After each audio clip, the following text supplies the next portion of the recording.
Also, very important, do not, and listen carefully, do not lend just on trust. Welcome to the 5 Questions Podcast, where we unlock real estate and business insights one question at a time.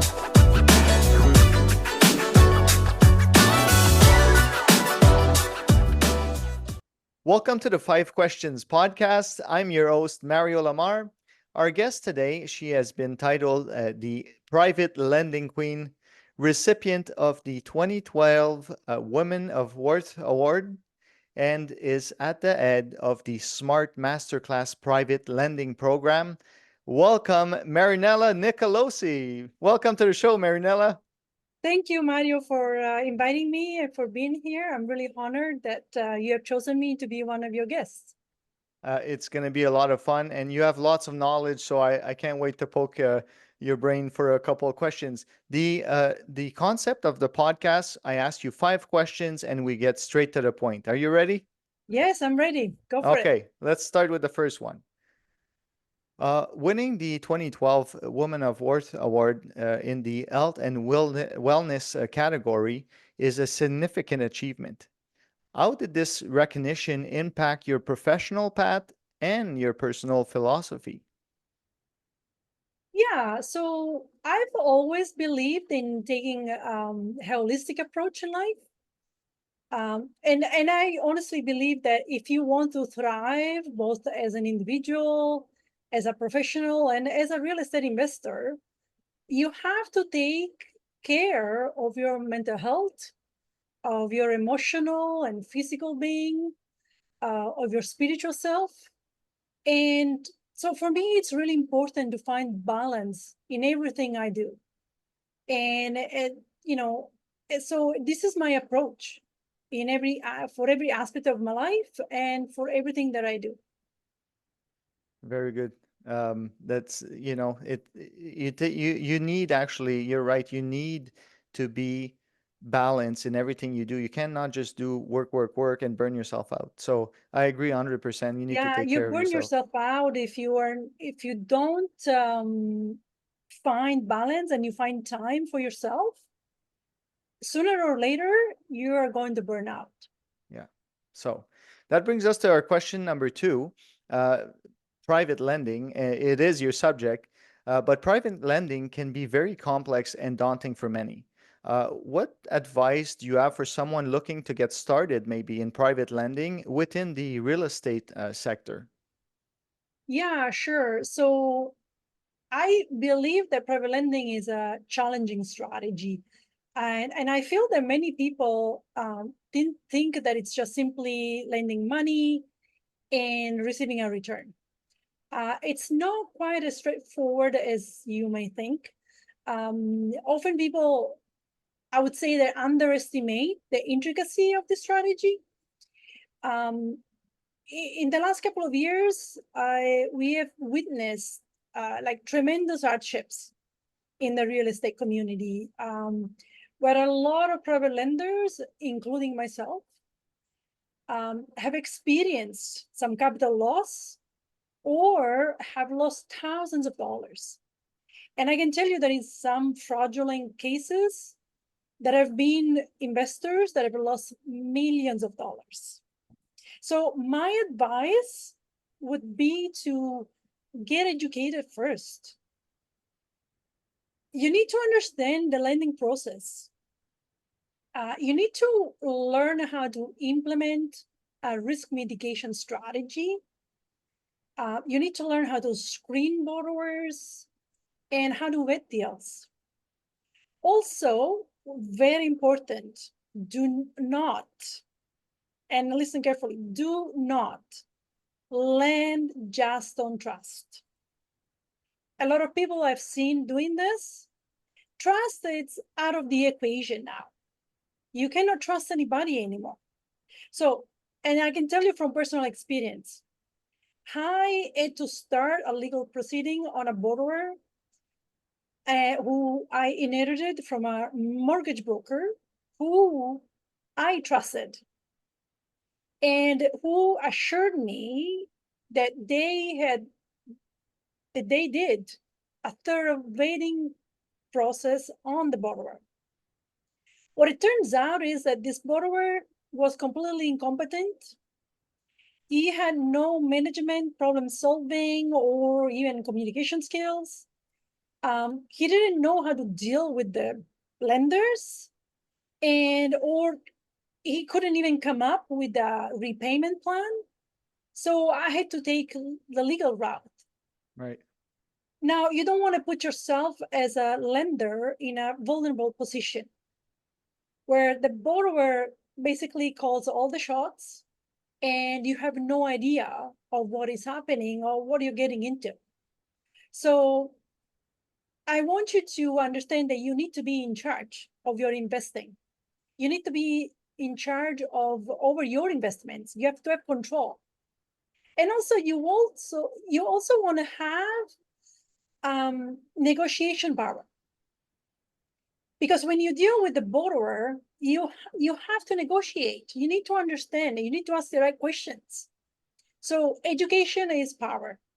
And I suggest check out my real estate courses on my website, privatelendingqueen.com. You can start from there to see, what's important to learn and Right. how to protect yourself. A lot of people they get attracted by the high interest rates, promised by real estate deals, but then forget to, like you said, vet the deals or go deeper into the person who's asking the money. So I completely agree with you. People need to get educated first before they start giving their money away. Yes, That a lot of that people underestimate this strategy. That brings us to our question number three. Yeah. With the extensive experience that you have in private lending, we talked about, getting educated first, but what are the common mistakes maybe that you see new investors make, and how can they avoid them? Sure. So I would say that the number one mistake that I've seen is that a lot of lenders trust that the borrower has their best interest. So ultimately, it is your money. And that's why you need to educate yourself first.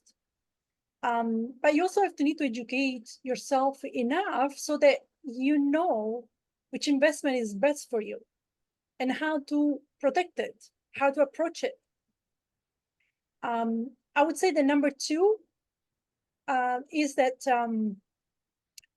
there is no understanding of risk mitigation and how to diversify to reduce their risk. I've seen people put all their money in one investment and then they lose all of it. Or another one is that people are just using P notes, like you were mentioning before, because they like their high returns, but they don't realize the risk that they're getting into. And also another mistake is that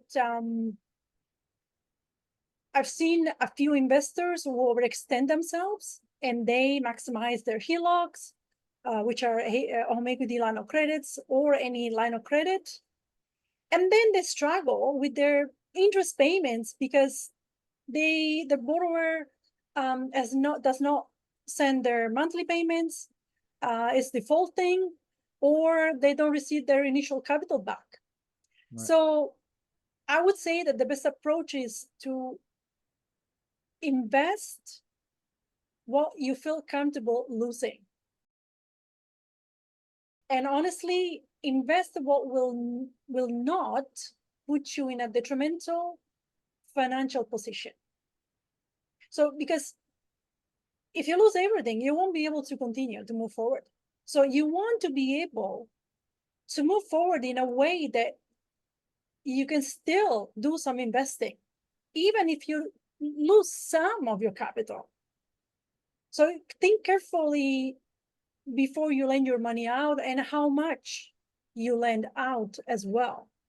And how well diversified are you?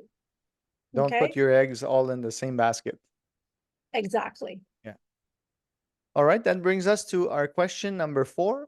Over the past 2 years, you've seen we talked about people getting having hardships. Over the past 2 years, we've seen people, even seasoned investors, face challenges.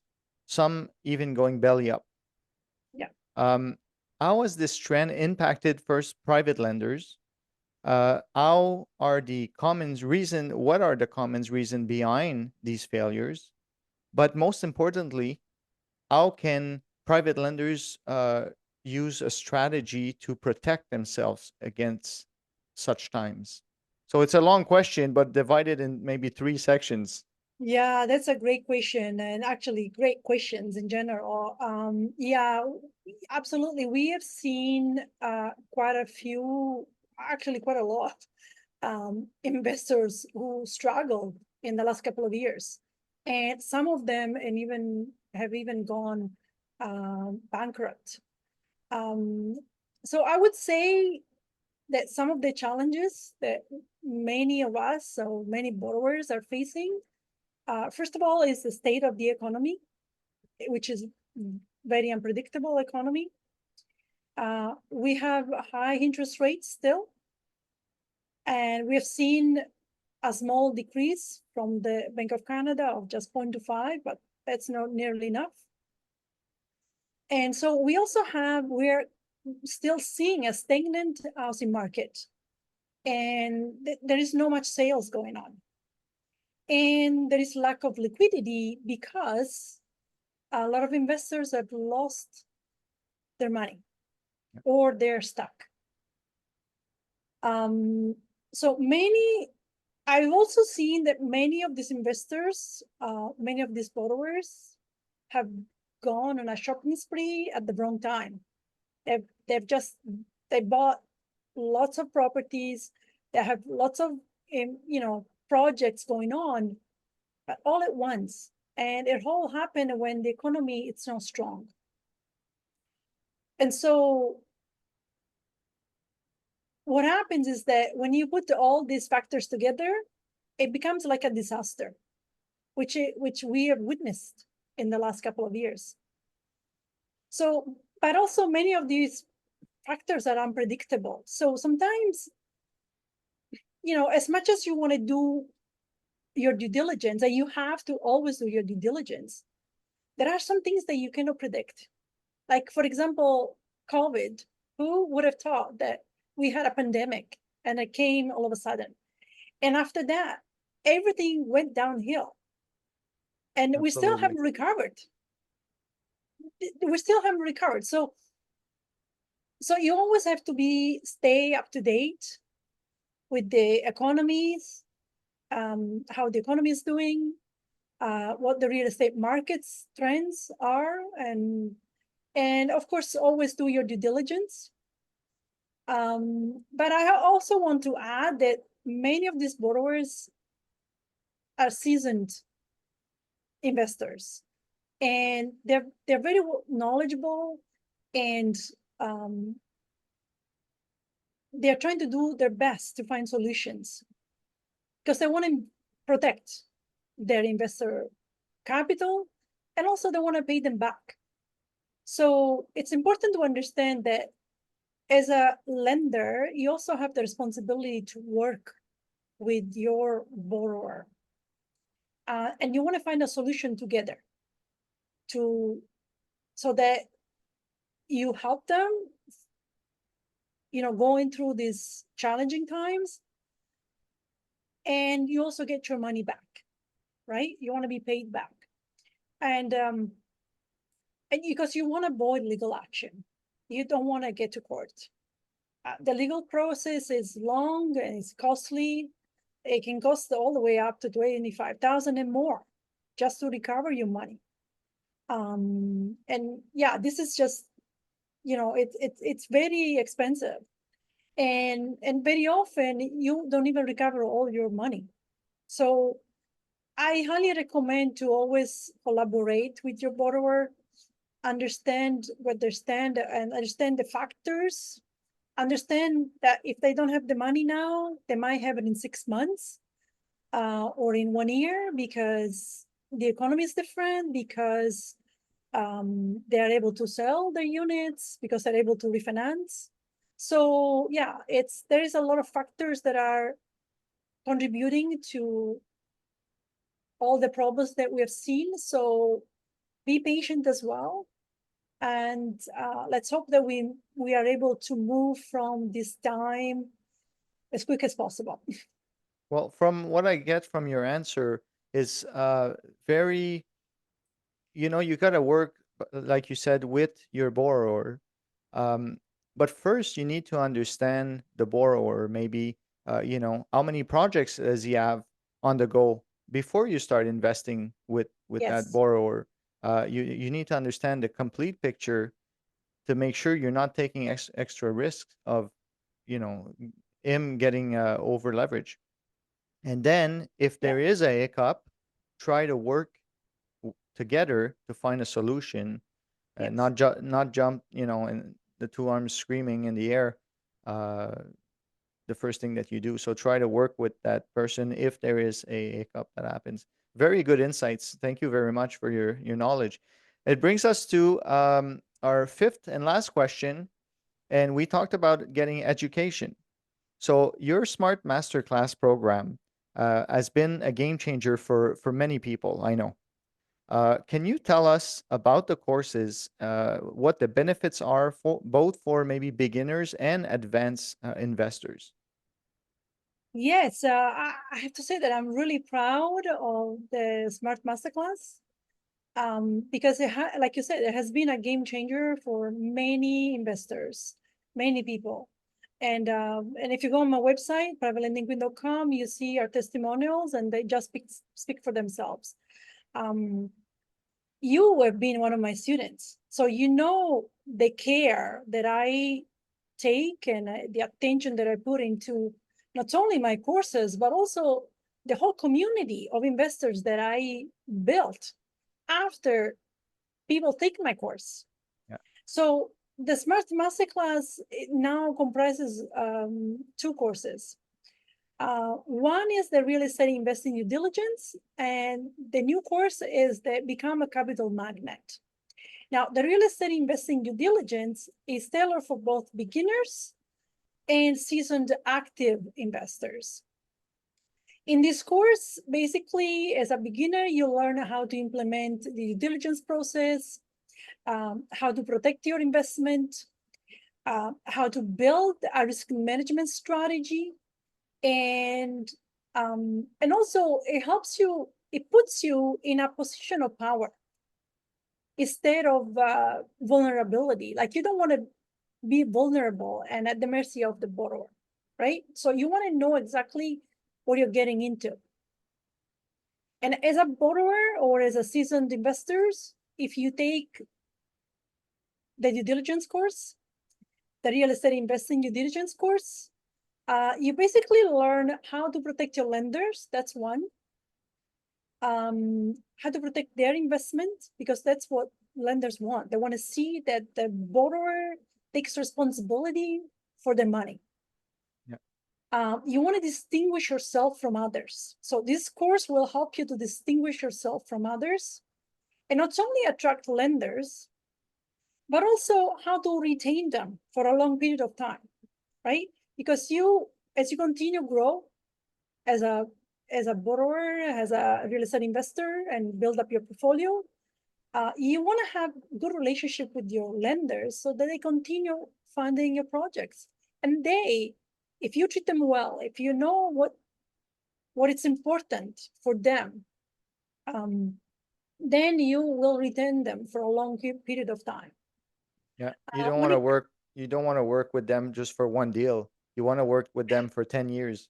Exactly, and basically the lenders loves it because they continue make money, and you continue building up your portfolio, right? When it comes to the Become a Capital Magnet, um, this new course is tailored mostly for advanced real estate investors, um, who have the desire to become an attractive borrower. Again, how to be an attractive borrower. However, this course basically focuses mostly for real estate investors who wants to learn how to establish an impeccable reputation, how to build a solid network, how to be visible, how to successfully raise funds for the projects, not just for now, but for the long run, Yeah. and how to steadily also grow their portfolio. I also want to add that in the last couple of years, as I mentioned earlier, I made some pretty big mistakes, and I've learned lessons of vital importance. And now I am sharing all this knowledge and these experiences that I've made in the last couple of years, and these significant lessons that I learned in all my real estate courses, because I want that my students won't have to make the same mistakes. So I took this to heart because I want people to be successful as I have been, and I continue to be successful. But I've also made big mistakes, and I want people to avoid those mistakes. Well, So again, that's very yeah, valuable for students, for your students, because there's no price on that. There's no price on, well, there is a price. There's the price of the mistake. But if you can learn from someone, uh, it's invaluable. Like I did a, big mistakes too when I started, and I wish somebody was holding my hand back then to tell me don't do that, because it would exactly. have saved a lot of money. Yeah, so spending a little money on a course, it will save you thousands in the long run. Yeah. Well, Marinella, thank you so much for being with us on the show today. Great lessons, great value that you bring. Private lending is not a subject that you hear a lot on different podcasts, and I'm happy that we got you on the show, and you shared your knowledge with us. So thank you very much, and I hope that we'll talk soon. Yes, absolutely. Thank you again for bringing me in to your podcast, and congratulations on starting your podcast. This is I wish you all the success. Thank you very much, Marinella. Bye bye. Thank you. Bye bye. Thanks for tuning in to the 5 Questions podcast. If you enjoyed today's episode, don't forget to subscribe, like, and hit the notification bell on our YouTube channel so you never miss an episode. Stay tuned for more insights and tips to transform your real estate and business game. See you next time.